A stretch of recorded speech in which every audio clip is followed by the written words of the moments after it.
नमस्ते, मी doctor Poonam Maurya, consultant medical oncologist, Apollo हॉस्पिटलमध्ये, KIMS hospital बँगलोरमध्ये कार्यरत आहे। आज आपण कॅन्सर संबंधी थोडंसं बोलूया, कारण कॅन्सर म्हटल्यावर सगळ्यांना फारच असं घाबरण्यासारखं होतं की आता कॅन्सर झालंय मला, आता काहीच नाही होणार आहे, आता मी मरणार आहे, आता माझं जीवन संपलं आहे, असं फार फार नेगेटिव्ह थॉट्स आपल्या सोसायटीमध्ये स्प्रेड झालेले आहेत।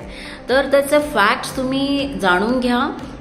सगळे कॅन्सर खराब नसतात। फार असे कॅन्सर जे अर्ली स्टेजमध्ये डिटेक्ट झाले की ते कम्प्लिटली क्युरेबल ही असतात, आणि कुठले तरी कॅन्सर लाईक लिम्फोमा आणि कोरिओकार्सिनोमा असले कॅन्सरांना तर आपण कम्प्लिटली क्युअर करू शकतो कोणत्याही स्टेजमध्ये।